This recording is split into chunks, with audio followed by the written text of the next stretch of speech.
अस्सलाम वालेकुम dear students. आज का जो हमारा टॉपिक रहेगा इट इज इंट्रिंसिक सेमीकंडक्टर्स। तो इसमें हम इंट्रिंसिक सेमीकंडक्टर में क्या पढ़ेंगे कि चार्ज कैरियर्स कौन होते हैं इसमें,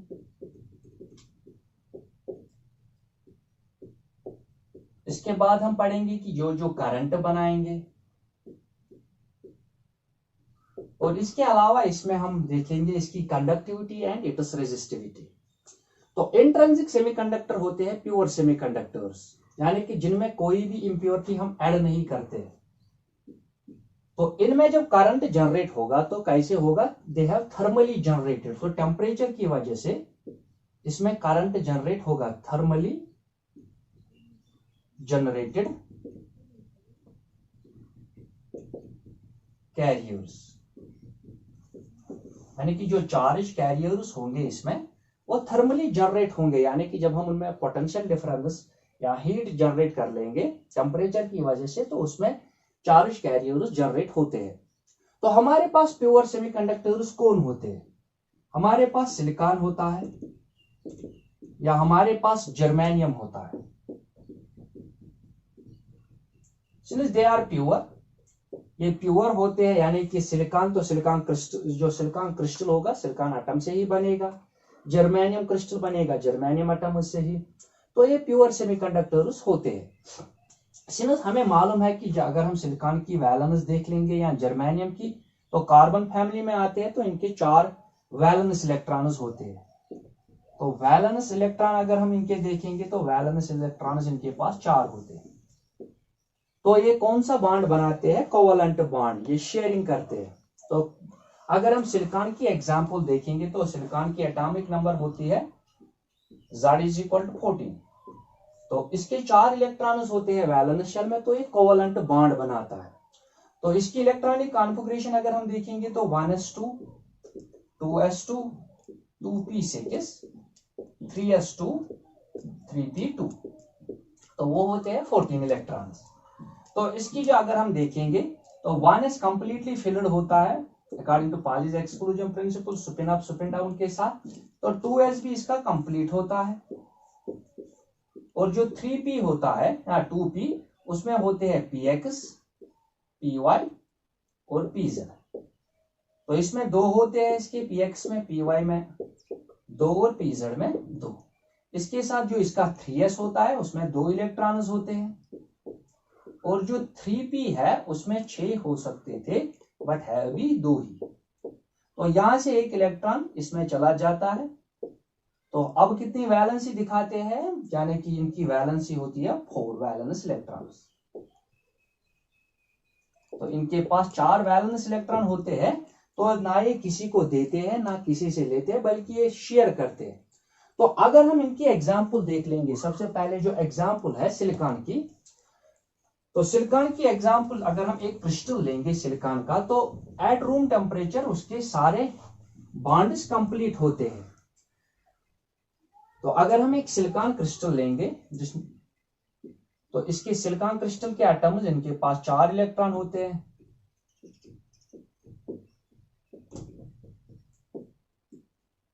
तो ये दूसरे सिलिकॉन एटम से ऐसे ही कोवेलेंट बॉन्ड बनाएगा, यानी कि इसके पास ये इसके साथ मिलेगा, इसके अपने 4 इलेक्ट्रॉन्स होंगे। तो इस तरह से ये सारे सिलिकॉन एटम से ऐसे मिलेगा, तो कोवेलेंट बॉन्ड इनका कंप्लीट होगा। तो इस तरह से एक सिलिकॉन क्रिस्टल मिलता है हमें। तो ये होता है एट 0 केल्विन। अगर हम एट 0 केल्विन के टेम्परेचर पे देख लेंगे तो सारे कोवेलेंट बॉन्ड बने होते हैं, यानी कि सिलिकॉन क्रिस्टल के जो एटम्स है वो एक दूसरे से कोवेलेंट बॉन्ड बनाते हैं। तो एट 0 केल्विन हमारे पास there is no free electron, no free electron, हमारे पास कोई फ्री इलेक्ट्रॉन नहीं होता है जो कंडक्शन में इसे मदद करता। So there is no conduction, so there is no conduction. तो इस वक्त कंडक्शन नहीं होगी, क्योंकि एट 0 टेम्परेचर यानी कि 0 केल्विन पे तो कोई भी फ्री इलेक्ट्रॉन नहीं है। तो सारे कोवेलेंट बॉन्ड बने हुए हैं, यानी कि जो एटम्स है उनके दरमियान जो बॉन्ड है, जो फोर्स है, वो उसे मूव करने नहीं देगा, तो कंडक्शन नहीं होगी। बट क्या होगा, ये जो हम इसके बाद क्या होगा, अगर हम देख लेंगे एट रूम टेम्परेचर। तो रूम टेम्परेचर पे क्या होगा इसे? हाँ, बाय द वे हम एक्सप्लेन कर रहे हैं इस वक्त इंट्रिंसिक सेमीकंडक्टर का behaviour on the basis of valence bond theory पे, यानी कि हम इस वक्त इसका स्टडी कर रहे हैं, इसका बिहेवियर। जो इंट्रिंसिक सेमीकंडक्टर है हमारे पास, हम उसका बिहेवियर इस वक्त देख रहे हैं उसके वैलेंस बॉन्ड थ्योरी से, यानी कि इसके पास वैलेंस इलेक्ट्रॉन कितने होंगे। इसके बाद हम देखेंगे यही on the basis of energy band theory. तो अगर हम रूम टेम्परेचर पे देख लेंगे तो रूम टेम्परेचर पे इलेक्ट्रॉन को सफिशिएंट एनर्जी मिलती है, जो न्यूक्लियस की फोर्स से ज्यादा होगी तो ये लीव करते हैं। मान लो अगर हमारे पास ये इलेक्ट्रॉन है, यहाँ पे एक इलेक्ट्रॉन था, तो एट रूम टेम्परेचर क्या होगा, रूम टेम्परेचर पे उसे एनर्जी मिलेगी, थर्मल एनर्जी मिलेगी। जो एनर्जी ज्यादा होगी, मैक्सिमम होगी, ये थर्मल एनर्जी किससे ज्यादा होगी, that is the nuclear force, that is the force which binds this electron with the nucleus. तो मैक्सिमम होगी किससे, फोर्स से, विच बाइंड्स इलेक्ट्रॉन विथ न्यूक्लियस। तो न्यूक्लियस से ये अभी बाइंड था, यानी कि एट 0 केल्विन इसे न्यूक्लियस का फोर्स था, तो ये एटम उसको लीव नहीं कर सकता था। बट एट रूम टेम्परेचर इसे थर्मल एनर्जी इतनी मिलती है कि जो ज्यादा होती है as compare to this force which binds this electron with the nucleus. तो उसके बाद क्या होगा, तो रूम टेम्परेचर पे इसे एनर्जी मिलेगी, तो ये न्यूक्लियस, यानी कि जो अभी तक न्यूक्लियस इसे बाइंड किया हुआ था, ये इसे लीव करेगा, तो ये यहां चला गया, मान लो ये यहां पे आ गया, तो ये रहा यहां पे फ्री इलेक्ट्रॉन। तो कब मिला हमें, एट रूम टेम्परेचर। बट जो यहां पे हमें मिला, यहां पे एक वैकेंसी क्रिएट हुई, यानी कि यहां पे अब कोई इलेक्ट्रॉन नहीं है, तो यहां वैकेंसी क्रिएट हुई। तो इस वैकेंसी को हम कहते हैं होल। तो होल क्या होता है, hole acts as a positive charge. तो एक फिक्टिशियस पार्टिकल होता है जो एक्ट करेगा यहां पे एज ए पॉजिटिव चार्ज। तो ये क्या करेगा, ये यहां से, यानी कि इस एटम से इलेक्ट्रॉन को अपने पार खींच लेगा, यानी कि ये नेबरिंग जो बॉन्ड होगा, कोवेलेंट बॉन्ड सिलिकॉन एटम्स के दरमियान, तो ये यहां से इलेक्ट्रॉन को अट्रैक्ट कर लेगा और यहां पे आ गया। तो यहां पे फिर से क्या हुआ, यहां से फिर से एक होल क्रिएट हुआ, तो ये होल दूसरे इलेक्ट्रॉन को अपने पास खींच लेके आएगा, तो वहां पे फिर से होल हुआ। तो इस तरह से इलेक्ट्रॉन्स और होल्स बनते रहते हैं। तो रूम टेम्परेचर पे क्या हुआ कि इलेक्ट्रॉन न्यूक्लियस से, यानी कि एटम से निकल के एक दूसरी साइड पे चला गया, जिसे हम फ्री इलेक्ट्रॉन कहते हैं। जहां से निकल गया तो वहां पे एक होल क्रिएट हुआ, तो hole act as a positive charge. तो एक फिक्टिशियस पार्टिकल होता है जो एक पॉजिटिव चार्ज की तरह बिहेव करता है। तो इस तरह से हमारे इस इंट्रिंसिक सेमीकंडक्टर में जनरेट होते हैं इलेक्ट्रॉन्स एंड होल्स। तो अब हमारे पास क्या है, अब हमारे पास फ्री इलेक्ट्रॉन्स है, फ्री इलेक्ट्रॉन्स एंड होल्स। तो होल्स पॉजिटिव चार्ज है, यानी कि behaves as positive charge, just like electron, यानी कि इलेक्ट्रॉन की चार्ज नेगेटिव है तो होल्स की चार्ज क्या होगी, पॉजिटिव चार्ज। तो ये नेबरिंग कोवेलेंट्स को से इलेक्ट्रॉन्स खींच के ले आते हैं और कोवेलेंट्स बॉन्ड्स इस तरह ब्रेक होते हैं। तो अगर हम देख लेंगे, अब हमारे पास फ्री इलेक्ट्रॉन्स एंड होल्स है, तो करंट कैसे बना होगा, यानी कि मोमेंट ऑफ, यानी कि जितनी मोमेंट कौन करेंगे, मोमेंट ऑफ फ्री इलेक्ट्रॉन्स, तो जितनी इनकी मोमेंट होगी वो किसके बराबर होगी, इक्विवेलेंट, क्योंकि उतनी ही होल्स बनते जा रहे हैं, equivalent moment of holes.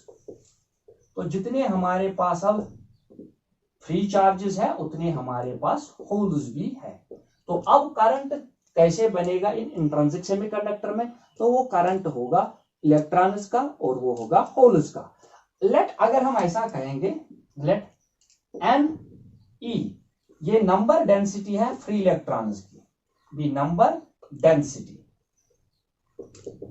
Of free electrons.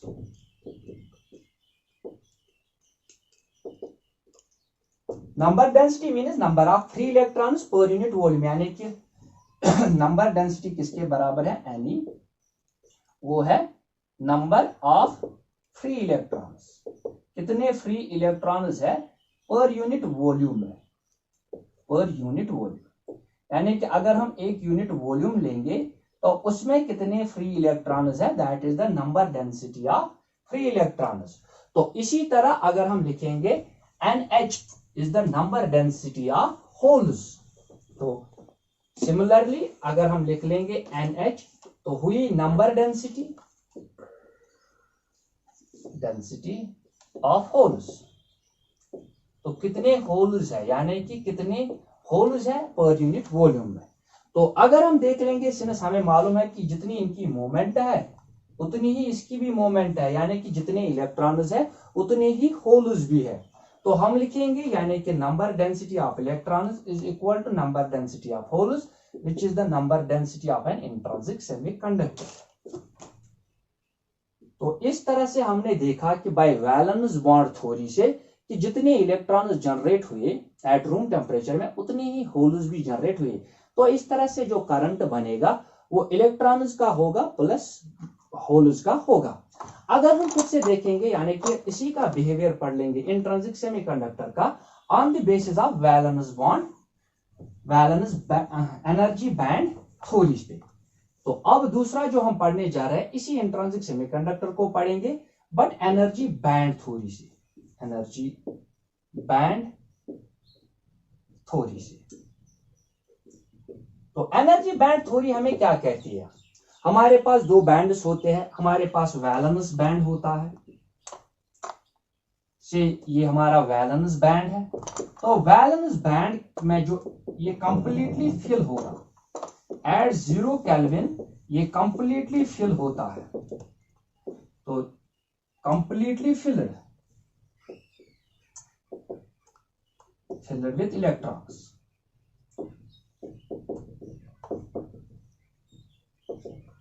और हमारे पास जो कंडक्शन बैंड होगा वो एमपीटी होगा in case of intrinsic semiconductor. तो कंडक्शन बैंड जो होता है वो होता है एमपीटी। इनके दरमियान जो एनर्जी गैप यानी कि जिसे हम फॉरबिडन एनर्जी गैप कहते हैं ईजी, वो एग्जिस्ट होती है बट स्मॉल होती है। तो एट 0 केल्विन पे अगर हम देख लेंगे तो 0 केल्विन पे क्या है कि वैलेंस बैंड जो है वो कंप्लीटली फिल्ड है और जो कंडक्शन बैंड है वो कंप्लीटली इन एम्प्टी है। तो अगर हम देख लेंगे एट रूम टेम्परेचर, तो रूम टेम्परेचर पे क्या होगा, तो रूम टेम्परेचर पे अगर हम देख लेंगे एट रूम टेम्परेचर, तो रूम टेम्परेचर पे ये जो इलेक्ट्रॉन्स है ये अपने एटम से एस्केप होना शुरू होंगे क्योंकि इन्हें इतनी एनर्जी मिलेगी कि ये अपने एटम जो वैलेंस इलेक्ट्रॉन्स है ये अपने एटम को लीव करके कंडक्शन बैंड में चले जाएंगे। यानी कि ये इलेक्ट्रॉन यहां से रूम टेम्परेचर पे उठा और कंडक्शन बैंड में चला गया और यहाँ पे क्रिएट की इसने वैकेंसी दैट इज होल। तो ये इलेक्ट्रॉन उठ के कंडक्शन बैंड में गया एट रूम टेम्परेचर, तो यहाँ पे फिर से होल क्रिएट हुआ। ये इलेक्ट्रॉन यहाँ से चला गया कंडक्शन बैंड में, तो यहाँ पे होल क्रिएट हुआ।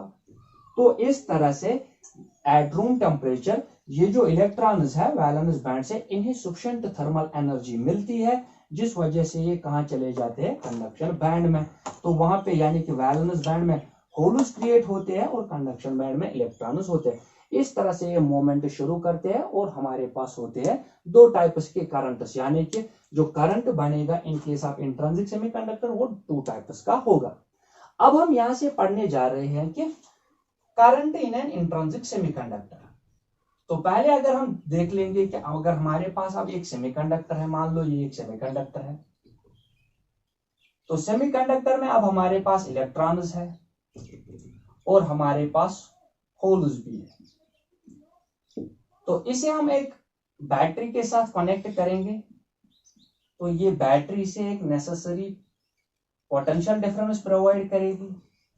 तो जब ये पॉजिटिव यहां पे आएंगे बैटरी के यानी कि जो कन्वेंशनल करंट होगा, कन्वेंशनल करंट, तो ये यहां से होल्स को इस तरह मूव करवाएगा in the direction of electric field. तो पॉजिटिव से नेगेटिव इलेक्ट्रिक फील्ड होता है, तो पॉजिटिव जो होल्स होंगे वो इलेक्ट्रिक फील्ड की डायरेक्शन में चले जाएंगे। बट जो इलेक्ट्रॉन्स है, यहाँ से जो इलेक्ट्रॉन्स इन्हें रिपेल करेंगे, बट यहाँ से होल्स जो पॉजिटिव चार्ज बैटरी के होंगे वो इन्हें अट्रैक्ट करेंगे। तो इस तरह से ये ऐसे मूव होंगे। तो इनकी जो एक वेलोसिटी आती है, एवरेज वेलोसिटी, क्योंकि पहले तो ये थर्मली मोशन में थे, तो थर्मल मोशन थी, फिर हमने एक नेसेसरी पोटेंशियल डिफरेंस प्रोवाइड की, और जिस वजह से ये एक्सेलरेट होना शुरू होंगे। तो एक्सेलरेशन की वजह से कोलिजन्स बढ़ेंगे, तो कोलिजन्स बढ़ते बढ़ते गए, तो जिस वजह से ये इलेक्ट्रॉन्स जो यानी कि जो होल्स एंड इलेक्ट्रॉन्स है, ये एक एवरेज वेलोसिटी से मूव करते हैं, जिसे हम कहते हैं ड्रिफ्ट वेलोसिटी। तो ड्रिफ्ट वेलोसिटी से मूव करेंगे। तो हमारे पास यहाँ अभी एक ही करंट है। जब हम एक्सट्रिंसिक सेमीकंडक्टर पढ़ेंगे तो उसमें दो टाइप्स के करंट्स होते हैं। तो यहां सिर्फ रहेगा हमारे पास ड्रिफ्ट करंट, जो ड्रिफ्ट वेलोसिटी से जनरेट होगा। तो ये हमने दूसरे यूनिट यानी कि इलेक्ट्रिक करंट में पढ़ी है, ये drift velocity and drift current होती क्या है। तो इस तरह से होल्स और इलेक्ट्रॉन्स अब मोशन में आ गए और करंट बनाना शुरू किया। अब हम यही करंट देख लेंगे कि किन चीजों पे यानी कि किन फैक्टर्स पे ये डिपेंड करता है, किन क्वांटिटीज पे ये डिपेंड करेगा। तो अब क्या रहेगा हमारा टॉपिक फिर से कि current in an intrinsic semiconductor.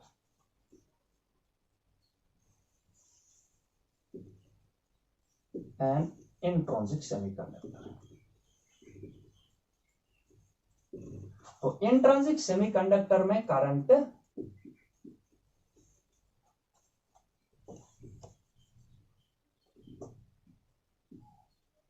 तो अगर हम टोटल करंट देख लेंगे, हम इसी जो हमारे पास एक सेमीकंडक्टर था बट इंट्रिंसिक सेमीकंडक्टर है, इंट्रिंसिक सेमीकंडक्टर, तो इसमें करंट अगर हम देख लेंगे टोटल करंट, तो I किसके बराबर होगा, वो होगा sum of electron current, free electron current and hole current. तो जो होल्स बनाएंगे और जो इलेक्ट्रॉन्स बनाएंगे।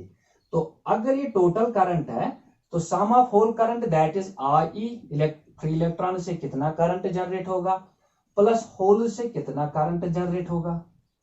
तो ये होगा total current in an intrinsic semiconductor.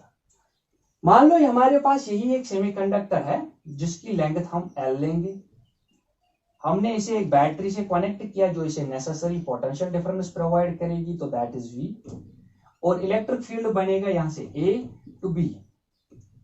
तो इलेक्ट्रिक फील्ड पॉजिटिव से नेगेटिव की तरफ डायरेक्ट होगा। तो इसमें इलेक्ट्रॉन्स भी मूव हो रहे हैं, अब होल्स भी मूव हो रहे हैं। तो अगर हम देख लेंगे जो हमारे पास इलेक्ट्रिक फील्ड है, electric field across E across semiconductor, तो सेमीकंडक्टर के अक्रॉस कितना इलेक्ट्रिक फील्ड होगा, तो वो होगा E is equal to V divide by length of the semiconductor.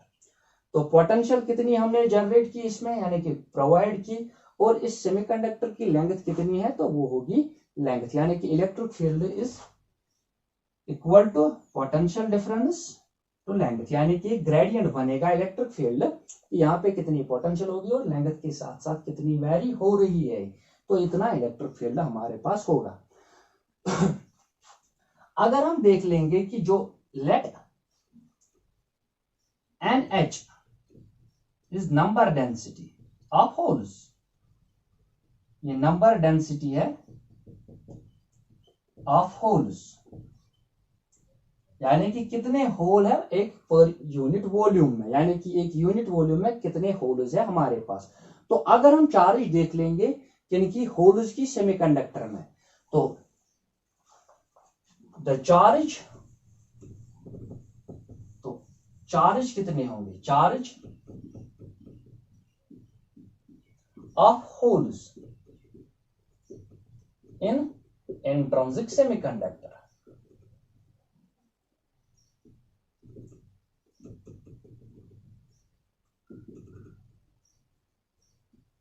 तो चार्ज कितनी होगी होल्स की इस इंट्रिंसिक सेमीकंडक्टर में, तो वो होगी Q, इसके बराबर होगी नंबर डेंसिटी कितनी है होल्स की, volume of the semiconductor, semiconductor की वॉल्यूम कितनी है, इनटू होगी चार्ज ऑफ होल। तो होल की चार्ज कितनी है, यानी कि चार्ज ऑफ होल्स, तो सारे होल्स की चार्ज कितनी होगी इंट्रिंसिक सेमीकंडक्टर में, वो डिपेंड करेगी नंबर डेंसिटी ऑफ होल्स पे, वॉल्यूम ऑफ सेमीकंडक्टर पे और चार्ज ऑफ होल। तो चार्ज कितनी है होल की, तो क्यों लिखेंगे, Q is equal to NH number density of holes. तो वॉल्यूम ऑफ सेमीकंडक्टर कितना होगा, उसका एरिया A था और लेंथ L थी, तो हुआ volume, area into length is volume into charge of hole रख लेंगे E। तो जो चार्ज हुई होल्स की in an intrinsic semiconductor it is NHALE।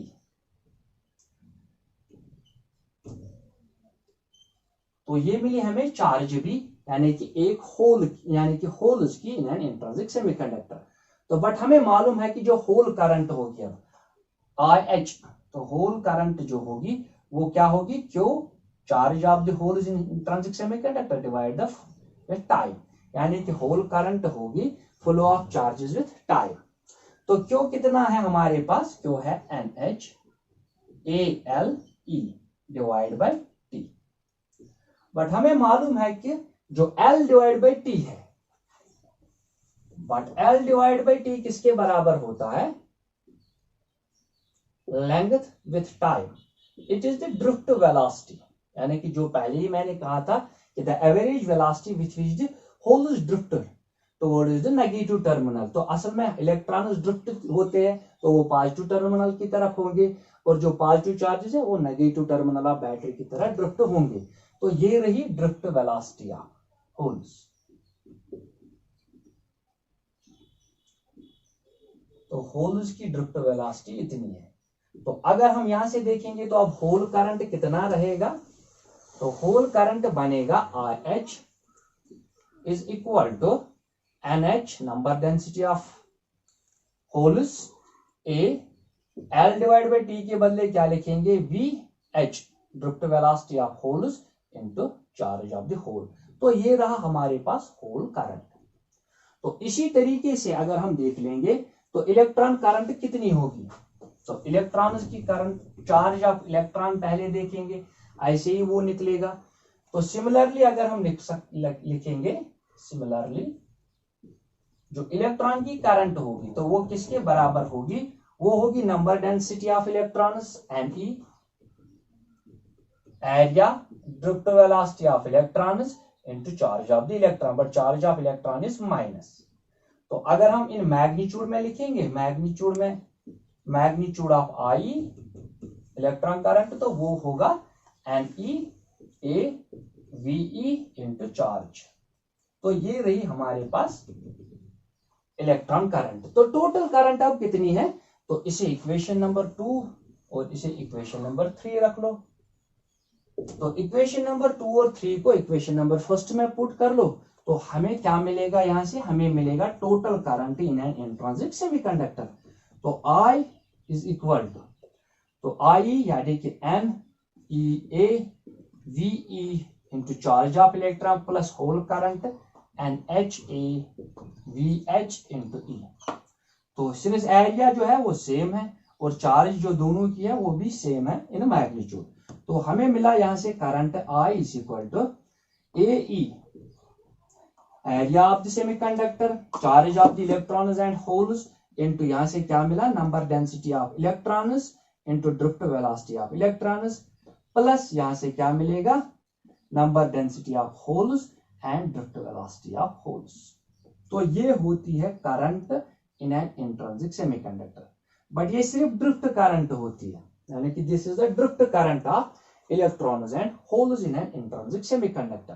तो इसके बाद हम देखेंगे अब इसकी कंडक्टिविटी एंड रेजिस्टिविटी। तो इंट्रिंसिक सेमीकंडक्टर की कंडक्टिविटी क्या हो, किन फैक्टर्स पे डिपेंड करती है, उसकी रेजिस्टिविटी किन फैक्टर्स पे डिपेंड करती है। नाउ रेजिस्टिविटी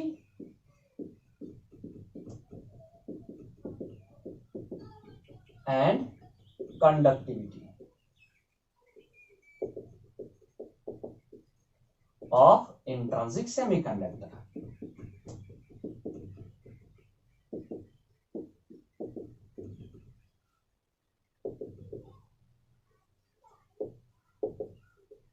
तो हमें मालूम है कि जो रेजिस्टेंस होती है वो किन फैक्टर्स पे डिपेंड करती है।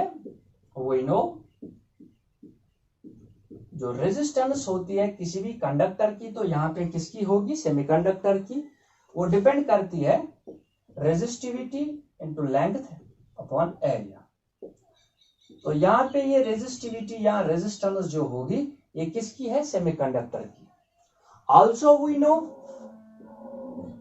आल्सो जो हमारे पास रेजिस्टेंस होती है अकॉर्डिंग टू ओम्स लॉ वो होती है ratio of potential to current. तो जो रेजिस्टेंस होती है अकॉर्डिंग टू ओम्स लॉ, तो ओम्स लॉ के मुताबिक रेजिस्टेंस क्या होती है, इट इज द रेशियो कि कितनी वोल्टेज हम प्रोवाइड करेंगे तो कितना करंट जनरेट होगा। तो अगर इसे हम इक्वेशन नंबर 4 पुट कर लेंगे, इसे इक्वेशन नंबर 5 पुट कर लेंगे, तो सिंस दोनों आर सेम ही है, तो अगर लेफ्ट हैंड साइड इनका सेम है तो राइट हैंड साइड भी सेम ही होगा। तो हमें क्या मिलेगा, यहां से हमें मिलेगा rho L divide by A is equal to V divide by R. तो इसे थोड़ा सिंपलीफाई कर दो तो हमें मिलेगा यहां से इसकी रो, दैट मीन्स रेजिस्टिविटी,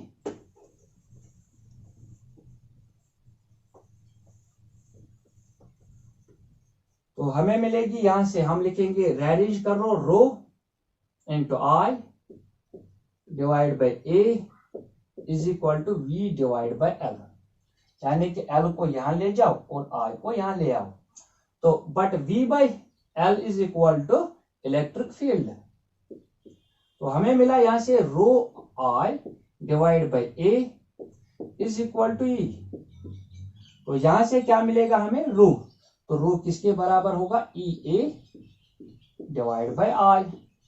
बट ये टोटल करंट है, तो अभी हमने देखा था, बट जो हमारा आई होता है, but I is equal to A E into N E V E plus N H V H, तो ये इसके बराबर होता है। तो यहां से हमें मिलेगी रेजिस्टिविटी कितनी होगी इस इंट्रिंसिक सेमीकंडक्टर की, तो रो किसके बराबर लिखेंगे, rho is equal to E A electric field into area divide by R. तो आई के बदले क्या लिखेंगे, A E into N E V E number density of electrons into drift velocity of electrons plus number density of holes and drift velocity of holes. तो area और area cancel होंगे तो हमें मिली यहां से रेजिस्टिविटी इज इक्वल टू, तो किस पे डिपेंड करती है, इलेक्ट्रिक फील्ड पे, चार्ज ऑफ इलेक्ट्रॉन पे, number density of electron and drift velocity plus number density of holes and drift velocity of holes. तो ये होती है हमारी resistivity in case of an intrinsic semiconductor. तो वो किन फैक्टर्स पे डिपेंड करती है, वो इलेक्ट्रिक फील्ड पे डिपेंड है। जितना ज्यादा इलेक्ट्रिक फील्ड होगा उतनी ज्यादा रेजिस्टिविटी होगी, जितनी नंबर डेंसिटी ज्यादा होगी इनकी या ड्रिफ्ट वेलोसिटी ज्यादा होगी तो उतनी रेजिस्टिविटी कम होगी, since charge of an electron is constant. तो अगर हम इसका रेसिप्रोकल लेंगे 1 बाय रो, तो 1 बाय रो क्या होगा, ये ऊपर चला जाएगा, E into N E V D plus N H V H divide by. तो इन केस ऑफ मोबिलिटी अगर हम इसे लाएंगे, यानी कि जो मोबिलिटी होती है वो क्या होती है कि रेशियो ऑफ वेलोसिटी, बट कौन सी velocity, drift velocity to electric field. But we know अगर हम एक रेशियो लेते हैं वी डी यानी कि drift velocity with electric field, कि कितनी ड्रिफ्ट वेलोसिटी मिलेगी जब हम इलेक्ट्रिक फील्ड अप्लाई करेंगे, तो वो होती है हमारी मोबिलिटी। तो यहां पे अगर हम लिखेंगे तो क्या लिखेंगे, 1 बाय रो इसके बराबर है E N E V D divide कर लो इलेक्ट्रिक फील्ड से इसे भी plus that is N E, ये यहां पे एन ई है ड्रिफ्ट वेलोसिटी ऑफ इलेक्ट्रॉन्स। तो यहां क्या लिखेंगे, एन वी ई, तो ऐसे ही N H V H divide by E. तो यहां से क्या मिलेगी हमें, mobility of electrons, free electrons and mobility of holes. तो 1 बाय रो किसके बराबर हुआ, charge of electron into N E number density of electrons, तो इसके बदले मिलेगी हमें मोबिलिटी ऑफ होल्स और mobility of electrons mu E plus N H into mobility of holes, तो क्या लिखेंगे म्यू एच। तो ये हुई हमारी रो इसके बराबर। तो अगर हम कंडक्टिविटी देखेंगे सिग्मा, तो सिग्मा किसके बराबर होती है 1/रो की, तो किसके बराबर हुई that is E into N E mu E plus N H mu H. तो ये होती है conductivity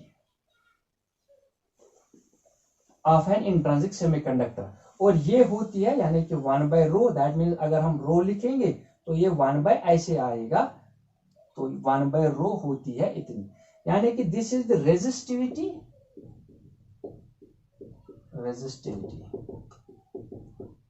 and this is conductivity of, इसकी होती है इंट्रिंसिक सेमीकंडक्टर।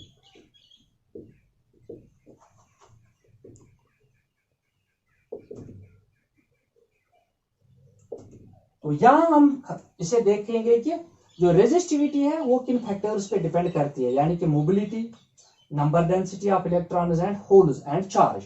तो ऐसे ही कंडक्टिविटी चार्ज पे डिपेंड करती है, number density of electrons and holes and mobility of holes and electrons. तो यहाँ पे ये खत्म होता है। इसमें हमने क्या देखा कि इंट्रिंसिक सेमीकंडक्टर होता क्या है, जो प्योर सेमीकंडक्टर होगा। फिर हमने उसका बिहेवियर एक्सप्लेन किया on the basis of valence bond theory पे, कहा कि कैसे कोवलेंट बॉन्ड ब्रेक होते हैं और करंट जनरेट होता है, कैसे फ्री इलेक्ट्रॉन्स और होल्स बनते हैं। उसके बाद हमने पढ़ाया था वैलेंस बैंड थ्योरी पे, तो वैलेंस बैंड थ्योरी में कैसे होल्स वैलेंस बैंड में क्रिएट होते हैं और इलेक्ट्रॉन्स कैसे कंडक्शन बैंड में चलते हैं। तो फिर हमने देखा कि करंट कितनी होती है एक इंट्रिंसिक सेमीकंडक्टर में, किन फैक्टर्स पे डिपेंड करती है, और फिर हमने देखा कि उसकी रेजिस्टिविटी और कंडक्टिविटी किन फैक्टर्स पे डिपेंड करती है। तो उम्मीद है कि यहाँ तक आप लोगों को अच्छे से समझ में आया होगा। अगर कहीं पे भी कोई डाउट हो तो कमेंट्स में लिखना।